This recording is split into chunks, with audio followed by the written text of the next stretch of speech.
Hello, everybody. Welcome back to this series of Crazy Christianity. So far, we have seen the history of Christianity and how it has been modified by its hierarchy, which, even in large strokes, is very complicated and convoluted. This story is full of inherent manipulations and human corruption, always moving away from Jesus' original intentions. While they never focus on the essence of Jesus' doctrine, as we saw back in the Apostles' Creed, they continue rolling out commandments as they see it convenient for them and the organization as a whole. We could easily expect this from a hair tonic salesman, and it is also very typical of any human corporation. It should not be expected of any institution truly guided by any divine being. Now, Christian leaders who claim adherence to the Bible as the Word of God because of faith and tradition can usually be seen only adhering literally to certain convenient passages while ignoring others. Their arguments for keeping and using the Bible is that it's supposed to be the inspired Word of God, yet when it is convenient for them, it becomes the literal Word of God. They then become the only ones who can determine what is literal and what is not, while claiming to be led by some divine transcendent divinity. These pseudo-Christian leaders can't explain nor decipher important things to their hypotheses and conclusions of divine law. One of the most important things lately is how they can't explain yet deny how the brain affects gender, nor seemingly understand the difference between gender and biological sex, any more than they could explain why some people were left-handed and some were not. Yet this lack of understanding did not stop them from condemning it as an aberration not too long ago. These so-called Christians can't even prove the existence of a soul before the brain is fully developed, nor when or if it ever leaves or if it ever was there after said brain stops functioning. Yet they claim the existence of a God that talks only through them, which, by the way, it was the same position that the Jewish priests had for their people before Jesus came. And Jesus condemned that when he said in the Gospel of John, "But the hour is coming, and now is when true worshippers will worship the Father in spirit and truth. For such the Father seeks to worship him. God is spirit, and those who worship him must worship in spirit and truth." I believe this is one of the strongest remarks against priests or any other authority claiming they have the only connection to God. Jewish priests claim that God only spoke to the priests in the altars, a position which, I repeat, Jesus condemned very often. I ask then, are we Jewish with a tint of Christ or Christians with a tint of Jewish? Crazy, no? Yes, I agree. The history of Christianity, in contrast to Jesus' original position, creates a very problematic situation.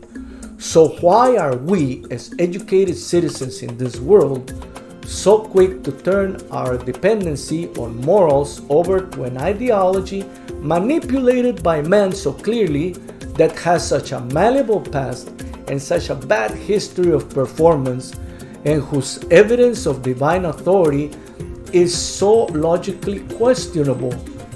We must always remember that the Catholic and Christian churches have been influential in world development all the way from the wars of the Crusades to the genocide of Indians in America, the stealing of their land, the enslavement of Indians in all of Latin America, and slavery of our black brothers and sisters brought in from Africa.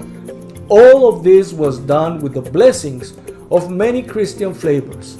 Historically, Christian churches have sided with the powerful, both economically and politically. Both of these elements were strongly rejected by Jesus, according to any and all Gospels. Why would we base our laws then even on the Bible when we know most of these rules can't be applied as a society and when they do, they are never consistent, such as Leviticus 11:12, where it says, "Everything in the waters that does not have fins and scales is detestable to you." Yet today, Red Lobster is a very successful food chain, and very important, I don't see any Christian churches rallying against them. Do you? Who decided this was not important to God? Again, I repeat, why do we allow religious leaders to use and try to use statements from the Bible at random, such as, respect for all life, when we know the intention is to please a political party, not to safeguard any life. Rather, it is used to control some women. How do I know this? Well, these same politicians and priests are the ones who regularly send your children to war with a blessing and accept the death sentence of many prisoners, some of which are innocent. So it is not respect for all life, just those I want and under the conditions I provide. The essence of this philosophical conflict stems from the fact that neither they nor we have any scientific evidence that the soul begins at conception. But they want to claim that fetuses are children, which is true like claiming that eggs are chickens, which is delusional at best. Having said that, the root of this unfounded belief comes originally from the Catholic Church and Pope John II, who, in union with his bishops during the Second Vatican Council, pronounced that the fetus was a potential human being. Now they want to change that. The Church has not been able to prove when human life begins.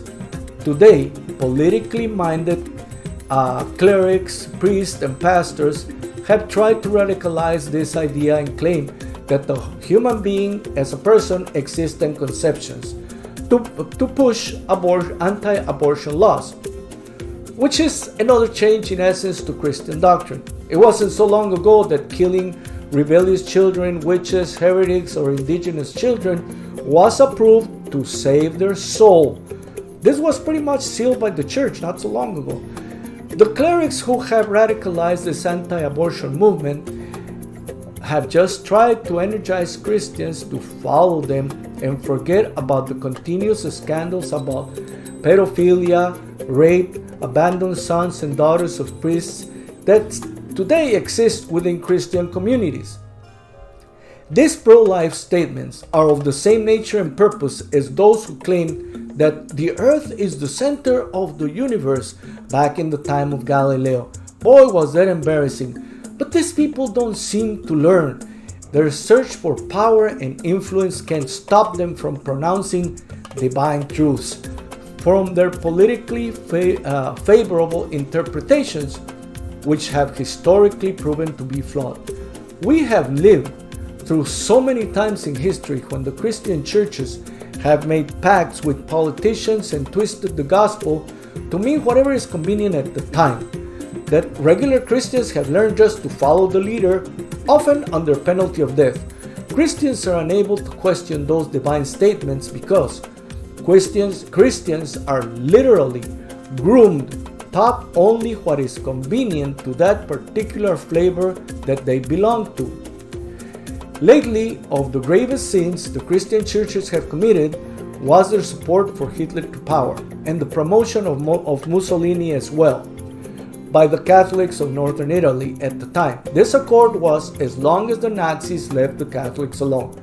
I imagine a Jesus promoting Pontius Pilate as the new king as long as you leave the apostles alone.